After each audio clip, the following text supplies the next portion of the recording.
सभी साथियों का स्वागत करता हूं YouTube channel Kuchaman online classes पर। एक बेहतरीन वीडियो के साथ आप सभी साथियों के साथ हाजिर हुआ हूं दोस्तों।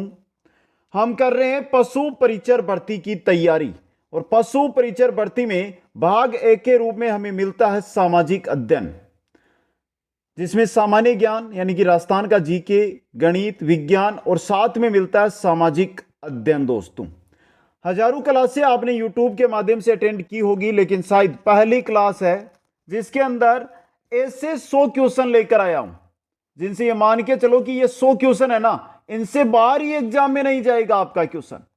सुपड़ा साफ कर देने वाले क्वेश्चन है दोस्तों, ये वन लाइनर क्वेश्चन है, लेकिन वो क्वेश्चन उठाकर लाया हूं जो आज तक सामाजिक अध्ययन की जो किताबें चलती है उनमें से कहां पर एग्जामों में पूछे गए क्वेश्चन है दोस्तों।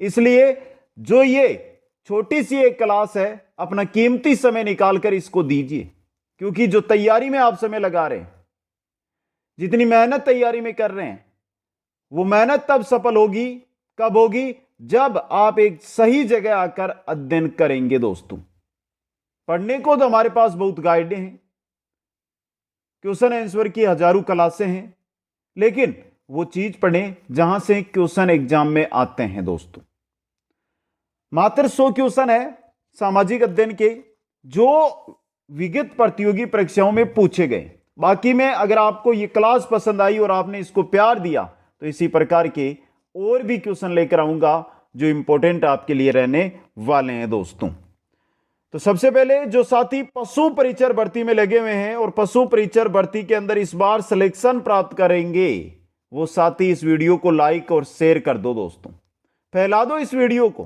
पहुंचा दो 17,60,000 अभ्यर्थियों तक जो पशु परिचर भर्ती की तैयारी में लगे हुए हैं। दोस्तों, तो वीडियो को लाइक, शेयर और नए साथी जो भी जुड़ रहे हैं वो चैनल को सब्सक्राइब करते हुए आगे बढ़िए। दोस्तों, बहुत ही प्यारे क्वेश्चन लेकर आया हूं, बहुत ही सिंपल क्वेश्चन है, बस आपको ध्यान से देखते हुए आगे यहां पर बढ़ना होगा। दोस्तों, सबसे पहले मैं बात कर रहा हूं, उसको ध्यान से देख लेना। पशु परिचर भर्ती की कंप्लीट तैयारी कुचामन ऑनलाइन क्लासेज ऐप के माध्यम से करवाई जा रही है। उस पर जाकर आप क्लासें अटेंड कर सकते हैं, नोट्स प्राप्त कर सकते हैं, इसके अलावा मॉडल पेपर प्राप्त कर सकते हैं, हर टॉपिक के क्वेश्चन आंसर प्राप्त कर सकते हैं, साथ में सीरीज वाइज क्वेश्चन प्राप्त कर सकते हैं, जैसे पशुपालन के 1500 क्वेश्चन, राजस्थान जीके के 2500 क्वेश्चन, विज्ञान के 1551 क्वेश्चन, सामाजिक अध्ययन के वन लाइनर कंप्लीट क्वेश्चन यानी कि लगभग 2000 क्वेश्चन सामाजिक अध्ययन के। ये सभी चीजें प्राप्त करनी है तो ऐप आपको डाउनलोड करना होगा, जिसका लिंक दिया हुआ है डिस्क्रिप्शन में। अगले 7 दिन बाद लाइव क्लासें ऐप पर रहेगी। जो वर्तमान में साथी ऐप पर हैं उनको पता है, और जो नए साथी इस वीडियो के माध्यम से हमारे साथ जुड़े हैं उनको आज पता चल जाएगा। ऐप पर जाओ और तुरंत अभी जो सिंपल सा ऑफर चल रहा है उसका फायदा उठा लो। पहला क्वेश्चन, इंडिया शब्द की उत्पत्ति किससे हुई है? इंडिया जो शब्द निकल कर आया है, यह कहां से निकल कर आया है? तो यह निकल कर आया है इंडस से। किससे निकल कर आया है? इंडस से। दोस्तों, लगभग 10 बार अलग अलग भर्तियों में आ चुका है। राजस्थान नहीं, पूरे भारत की बात कर रहा हूं मैं भर्तियों की, समझ गए? भारत में सबसे प्राचीन पशुपालन एवं कृषि के संकेत कहां पर मिलते हैं? पशुपालन और कृषि के प्राचीन संकेतों की अगर हम बात करते हैं तो वो कहां पर मिलते हैं? मेहरगढ़ के अंदर। कहां पर? मेहरगढ़ में। दोस्तों, नेक्स्ट क्वेश्चन नंबर 3 है, भारत में किन स्थानों पर गुफाओं में राख के अवशेष मिले हैं? भारत में किन स्थानों पर गुफाओं में राख के अवशेष मिले हैं? तो यह है कुरनूल की गुफाएं, जहां पर राख यानी कि उस समय जो मानव जाति थी वो आग जलाना जानती थी। दोस्तों, बौद्ध धर्म के संस्थापक सिद्धार्थ को अन्य किस नाम से जाना जाता है? बौद्ध धर्म के संस्थापक सिद्धार्थ, और सिद्धार्थ का अन्य नाम गौतम। क्या नाम था? गौतम। दोस्तों, क्वेश्चन नंबर 5, सिकंदर कहां का राजा था? सिकंदर कहां का था? मेसिडोनिया का। सिकंदर कहां का राजा था? मेसिडोनिया का राजा था दोस्तों। चीन की दीवार की लंबाई कितने किलोमीटर है? जो चीन की दीवार है ना, वो कितने किलोमीटर लंबी है? 6400 किलोमीटर, 6400 किलोमीटर। विश्व की सबसे लंबी दीवार किस देश में? चीन में। काली मिर्च को रोमन साम्राज्य में किस नाम से पुकारा जाता था? जो काली मिर्च है ना, इसको रोमन साम्राज्य में क्या कहा जाता था? काला सोना। क्या कहते थे? काला सोना कहते थे दोस्तों। तो 7 क्वेश्चन, साथ में एक क्वेश्चन है, उसको दोबारा दोहराते हुए चलिए। हर एक क्वेश्चन आया हुआ क्वेश्चन लिया है। इन 100 क्वेश्चनों की तो यह बोलता हूं कि ये तो किसी न किसी भर्ती में आए हुए हैं। बाकी मैं क्वेश्चन आपको बहुत करवाऊंगा, क्योंकि ये तो है नहीं कि आए हुए से आएंगे, आपके अलग से भी आ सकते हैं क्वेश्चन तो, लेकिन जो हम करवा देंगे ना, उनसे बाहर कभी नहीं जाएगा, इतनी गारंटी है दोस्तों। अगला क्वेश्चन,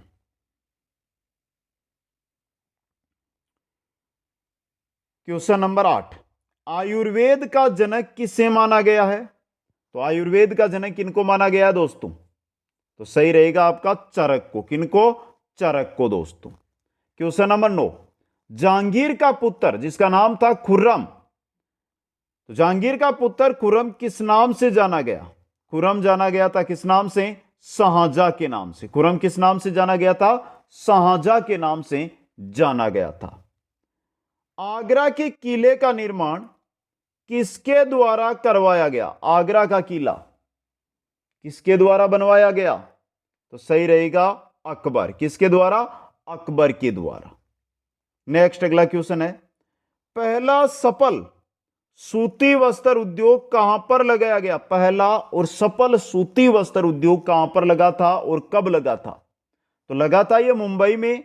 कब लगा था? 1854 ईस्वी। मुंबई में 1854 ईस्वी के अंदर।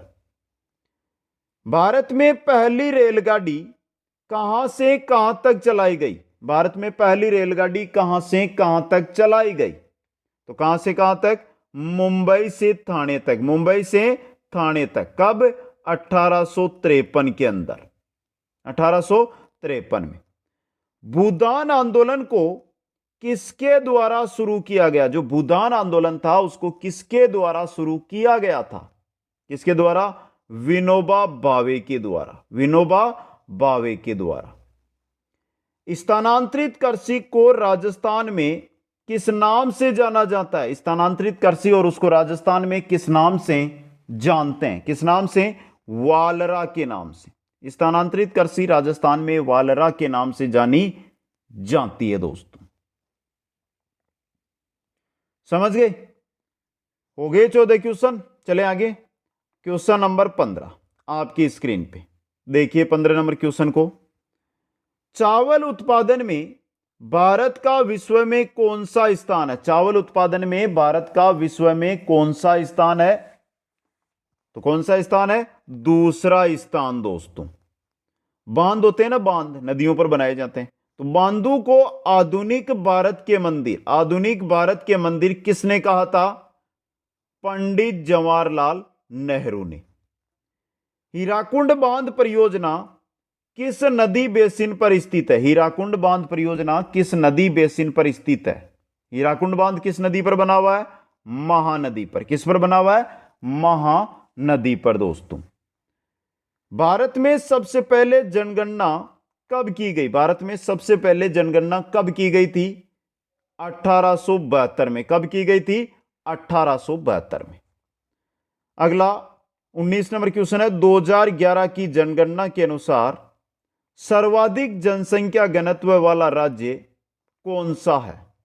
सर्वाधिक जनसंख्या घनत्व वाला भारत का राज्य है बिहार, और जनसंख्या घनत्व क्या है?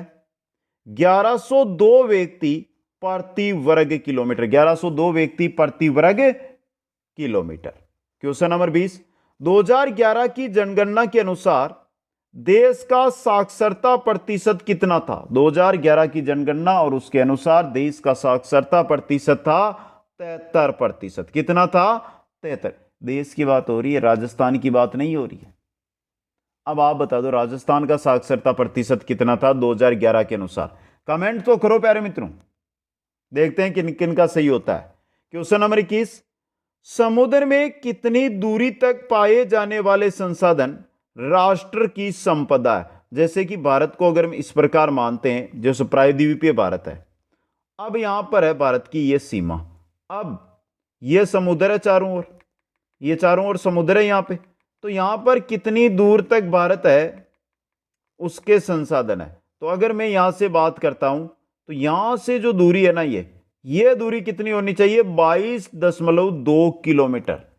उतनी दूरी पर तो भारत का है अधिकार, आगे फिर भारत का अधिकार नहीं है दोस्तों, समझ गए। नेक्स्ट चलिए क्वेश्चन नंबर 22 की ओर। हर एक क्वेश्चन इंपॉर्टेंट ही है, ध्यान से देखिए इनको। ब्रह्मपुत्र नदी को बांग्लादेश में किस नाम से जाना जाता है। अब यहां पर यह कमेंट मत कर देना प्यारे मित्रों कि सर आप तो वस्तुनिष्ठ क्वेश्चन नहीं लेकर आए। प्यारे मित्रों, एग्जाम में समय है, वस्तुनिष्ठ क्वेश्चन आपको करवाएंगे, सामाजिक अध्ययन के करवाएंगे। वन लाइनर क्वेश्चन लाने का एक फायदा है, एक तो समय की बचत होती है और जो ज्ञान हमें देना है वो आपके पास पहुंच जाता है और आसानी से आप उसको पढ़ भी लेते हैं दोस्तों। तो ब्रह्मपुत्र नदी को बांग्लादेश में क्या कहते हैं, जमुना। क्या कहते हैं, जमुना। नर्मदा नदी का उद्गम कहां से होता है। जो नर्मदा नदी है ना उसकी बात कर रहे हैं, उसका उद्गम कहां से होता है, अमरकंटक की पहाड़ियों से, अमरकंटक की पहाड़ियों से, मध्य प्रदेश में। समझ गए। भारत का क्षेत्रफल विश्व के कुल क्षेत्रफल का कितना प्रतिशत है। जो भारत का क्षेत्रफल है ये विश्व के क्षेत्रफल का कितना प्रतिशत है, 2.4%, 2.4%। यातायात, बीमा, बैंक, विज्ञापन आदि किस प्रकार की क्रियाएं किस प्रकार के क्षेत्र में आते हैं, प्राथमिक, द्वितीयक, तृतीयक। तो ये सभी आती है तृतीयक क्षेत्र में। क्वेश्चन नंबर 26, मानव संसाधन मंत्रालय की स्थापना कब की गई। मानव संसाधन मंत्रालय है, इसकी स्थापना कब की गई थी, तो सही रहेगा 1985 के अंदर। क्वेश्चन नंबर 27, वस्त्र उद्योग का कच्चा माल किसे कहा जाता है। वस्त्र उद्योग का कच्चा माल 2023 में भर्ती हुई थी एक, उसके अंदर यह क्वेश्चन आया था और सही रहेगा रेशा। क्वेश्चन नंबर 28 देखिए, अंगूरों की खेती किस प्रकार की कृषि में शामिल है। अंगूरों की खेती किस प्रकार की कृषि में आती है, विटीकल्चर में। किस में आती है अंगूरों की खेती, विटीकल्चर के अंदर आती है दोस्तों। नेक्स्ट है, विश्व का सबसे बड़ा मरुस्थल कौन सा है, सहारा। विश्व का सबसे बड़ा मरुस्थल सहारा, भारत का लद्दाख, राजस्थान का थार। याद कर लेना, विश्व, भारत, राजस्थान तीनों बता दिया आपको। आगे बढ़िए क्वेश्चन नंबर 30 की ओर। और फिर बोल रहा हूं प्यारे मित्रों, क्लासें यहां से अटेंड कर रहे हो बहुत अच्छा है, लेकिन ऐप को डाउनलोड करके ऐप पर जो नोट्स उपलब्ध है, जो क्वेश्चन उपलब्ध है, जो मॉडल पेपर आएंगे आगे, उनको मत छोड़ना। रिकॉर्ड के साथ बोलता हूं 135 प्लस, कोई नहीं बोलेगा, चाहे आप कहीं पर भी ऑफलाइन, ऑनलाइन, यूट्यूब किसी भी क्लास से आप ले रहे हो, मैं बोल रहा हूं और बनाकर दिखाएंगे ये स्कोर, अगर जुड़े रहोगे, अगर पढ़ते रहोगे। भारत का प्रमुख परमाणु ऊर्जा केंद्र है तारापुर।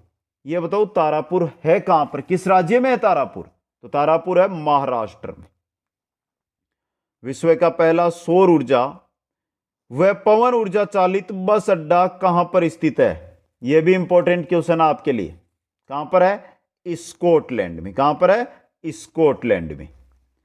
खड़ी ढलानों को समतल करके की जाने वाली कृषि क्या कहलाती है। जो खड़ी ढलानें होती है उनको समतल करके जो की जाने वाली कृषि है वो क्या कहलाती है, वेदिका कृषि। क्या कहलाती है, वेदिका कृषि। क्वेश्चन 33, स्थल मंडलीय प्लेटों के गति करने पर पृथ्वी की सतह पर उत्पन्न कंपन क्या कहलाता है। स्थल मंडलीय जो प्लेटें हैं वो गति करती है और गति करने से जो पृथ्वी की सतह पर एक कंपन उत्पन्न होता है, जिससे मकान के मकान, बिल्डिंगे की बिल्डिंगे, पहाड़ के पहाड़ गिर जाते हैं, वो होता है भूकंप, जो हमने कालीबंगा सभ्यता में पढ़ा।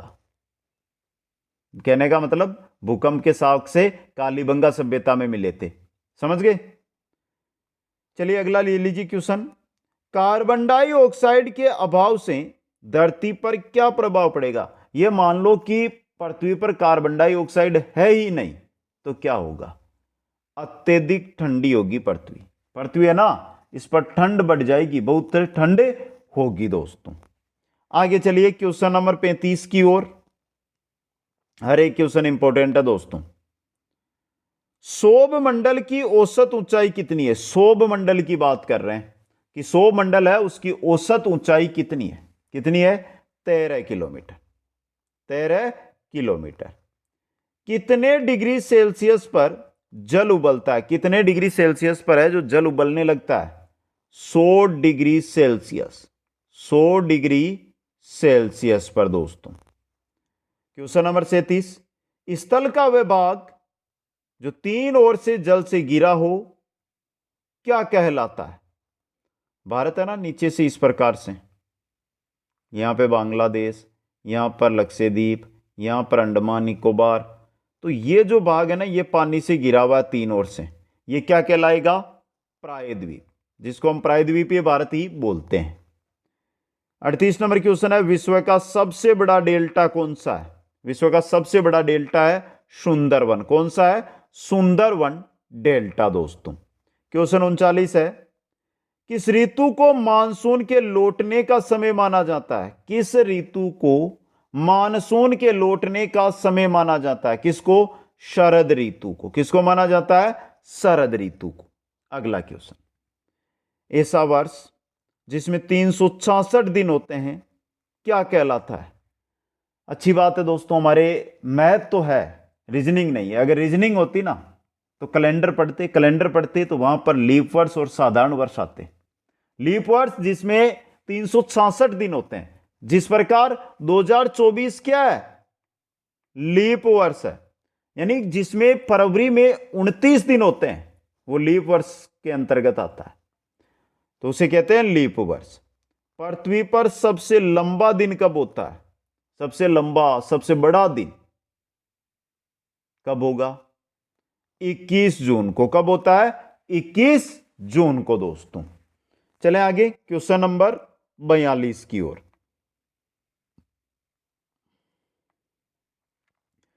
किस दिन पृथ्वी पर दिन रात बराबर होते हैं? किस दिन पृथ्वी पर दिन और रात बराबर होते हैं?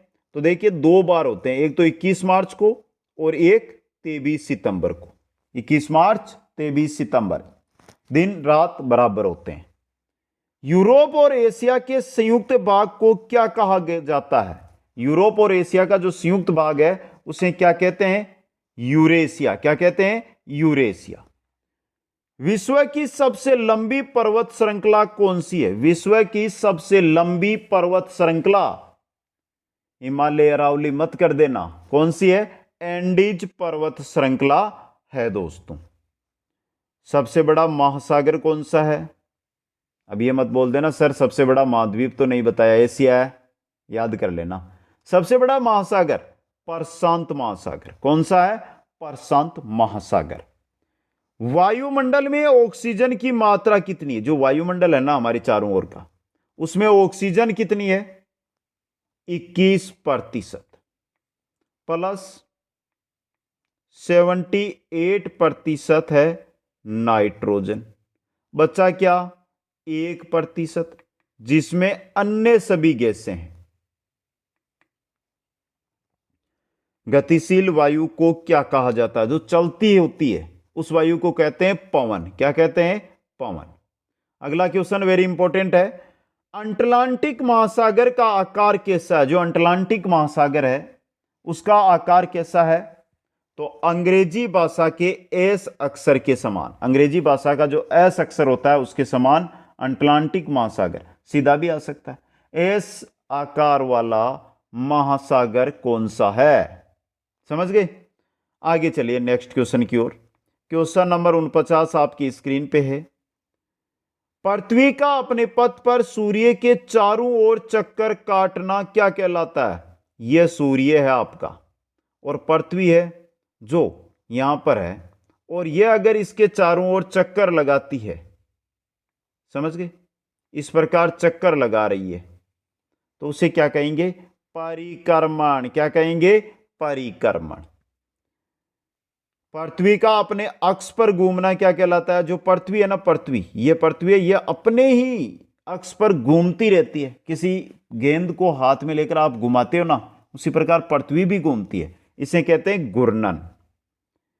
इंडियन नेशनल कांग्रेस का गठन कब हुआ? इंडियन नेशनल कांग्रेस का गठन कब हुआ था?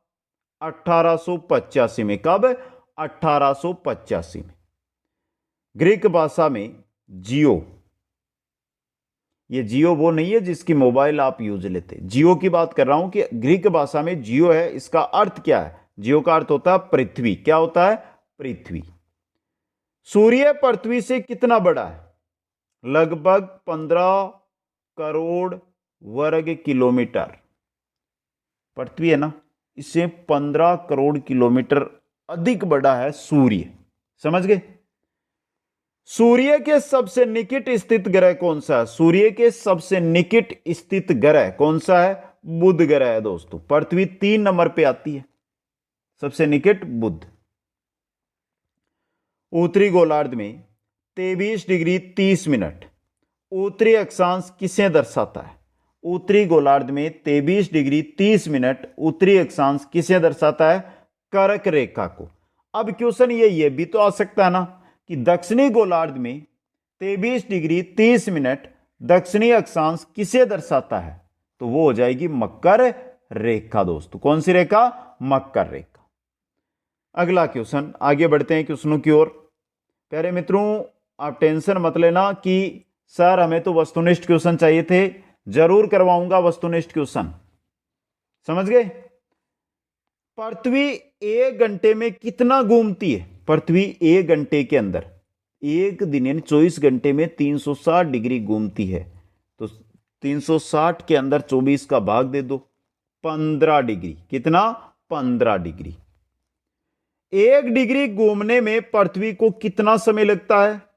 1 डिग्री, सिर्फ और सिर्फ 1 डिग्री पृथ्वी घूमती है तो उसे कितना समय लगता है? अब किसकी बात हो रही है? समझ लेना है। 15 मिनट का। भारतीय संविधान के निर्माण का कार्य कब पूरा हुआ? भारतीय संविधान के निर्माण का कार्य कब पूरा हुआ था?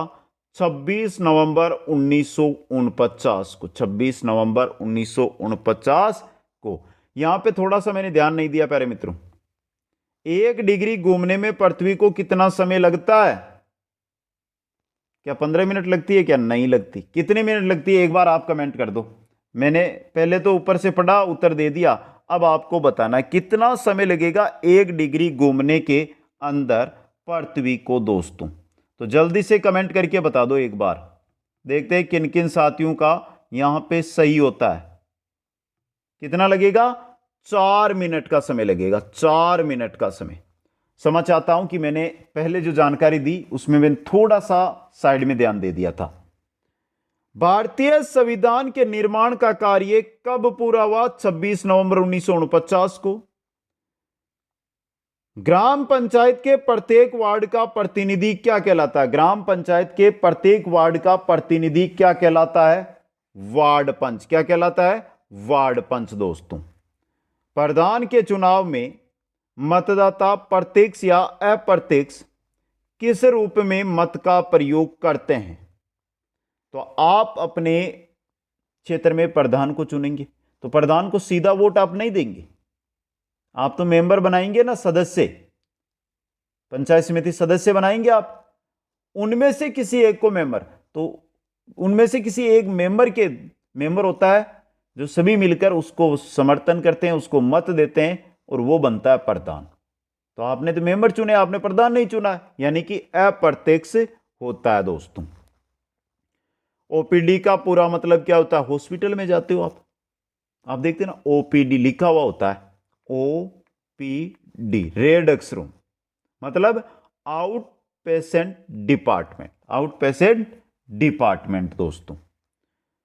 आगे चलिए, क्वेश्चन नंबर 61 आ रहा है। विधानसभा का सदस्य क्या कहलाता है? बहुत सिंपल सा क्वेश्चन है ये तो। क्या कहलाता है? विधायक, एमएलए। यहां से चलो एक क्वेश्चन रख देता हूं, एमएलए की फुल फॉर्म क्या होती है? क्योंकि चुनावों का दौर था और चुनाव में आपने जो रील्स आती है ना, रील्स शॉर्ट वीडियो, उनमें देखा होगा एमएलए की फुल फॉर्म बहुत सारे जो प्रत्याशी थे उनसे पूछी जाती है। Member of legislative assembly, MLA की full form member of legislative assembly, समझ गए?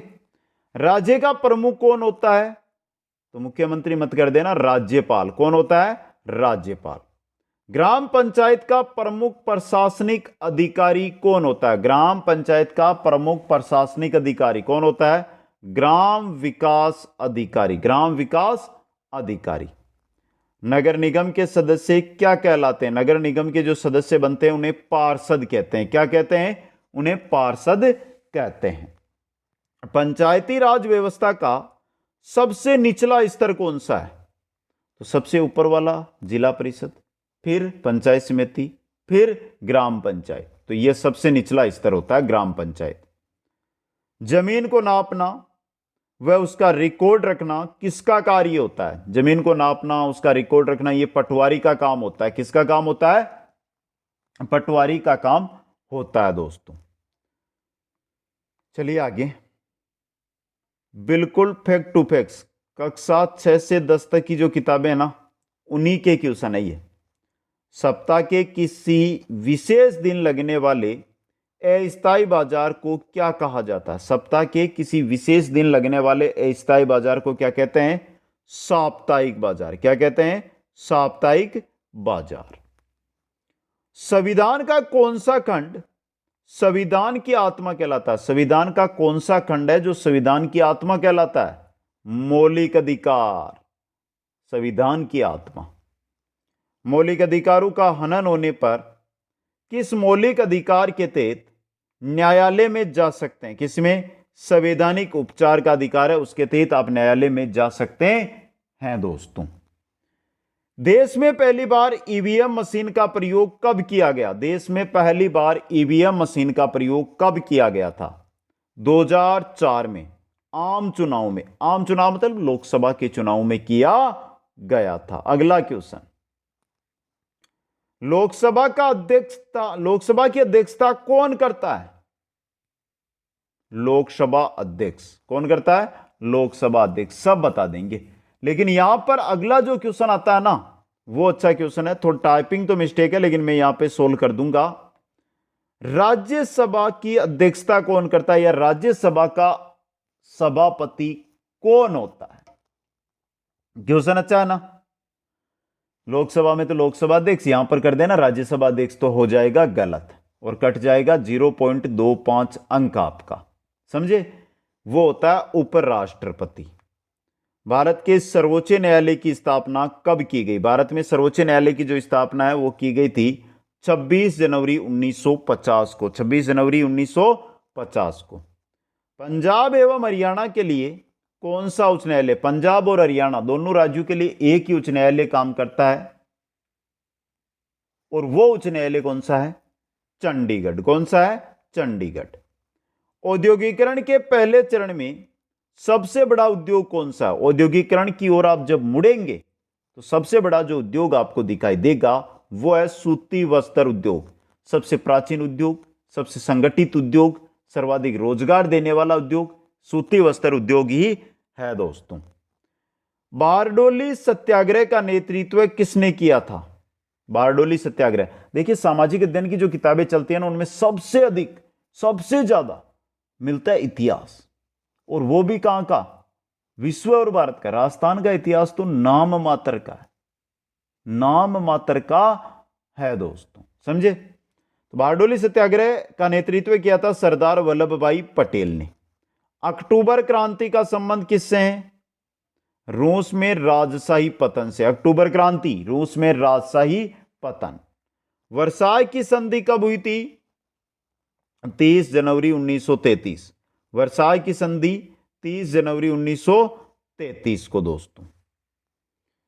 आगे चलिए, क्वेश्चन नंबर 79 आपकी स्क्रीन पे आया है, यह भी अच्छा क्वेश्चन है।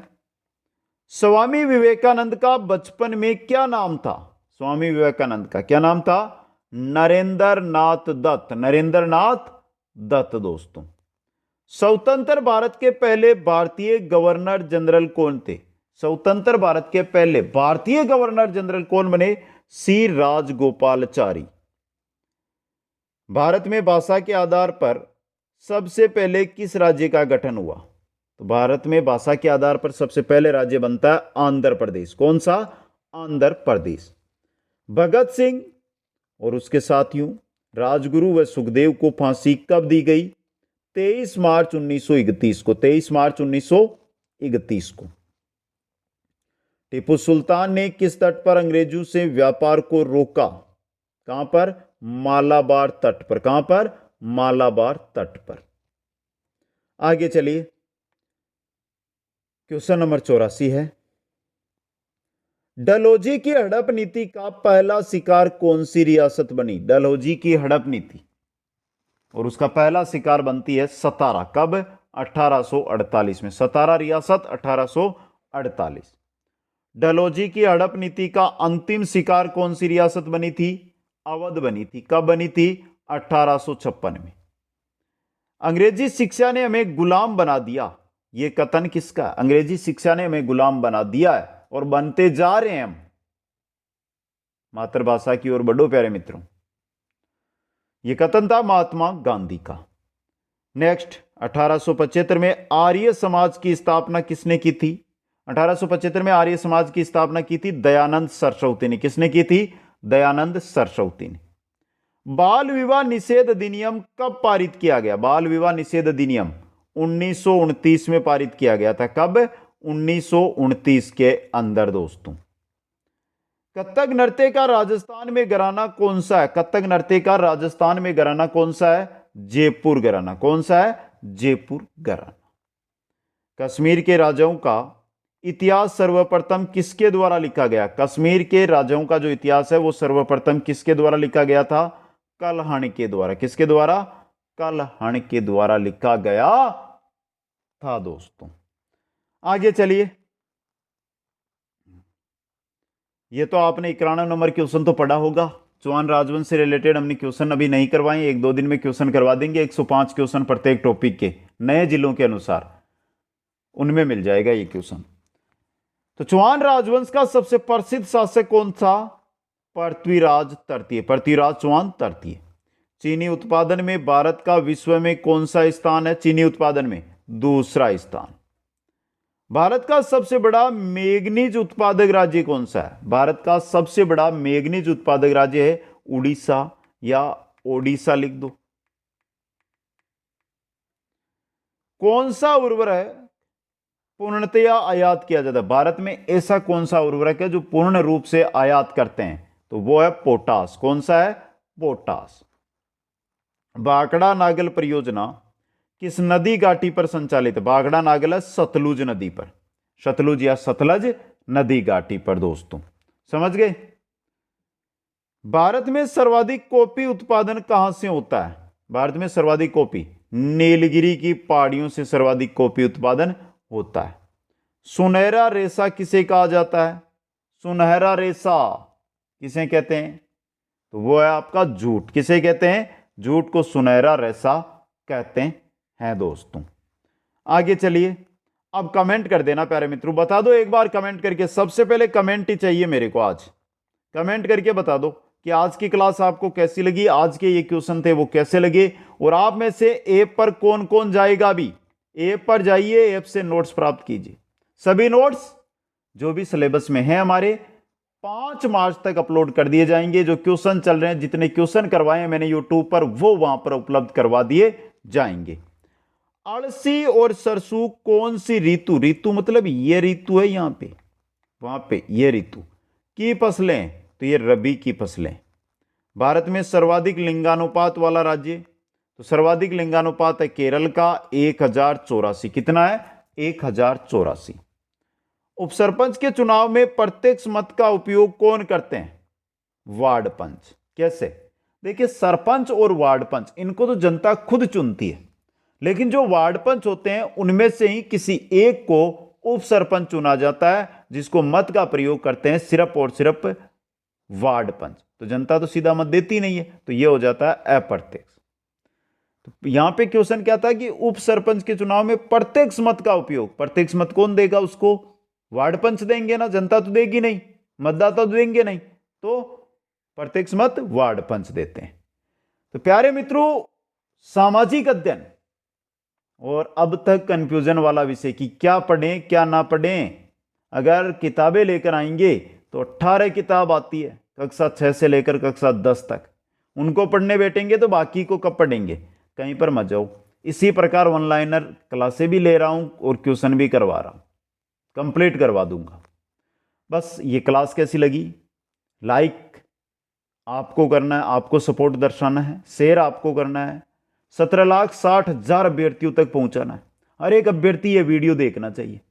और ऐप पर सभी साथी जाइए, तुरंत ऐप पर जाइए, कोर्स परचेज कीजिए। लाइव क्लास से कंप्लीट कोर्स मार्च में आपको करवाया जाएगा वहां पर। बाकी नोट्स, क्वेश्चन, मॉडल पेपर वो वहां पर उपलब्ध है, जिनका अध्ययन आप कर सकते हैं दोस्तों। सभी साथियों को बहुत बहुत धन्यवाद। मिलते हैं इसी प्रकार की नेक्स्ट क्लास में। जय हिंद, जय भारत।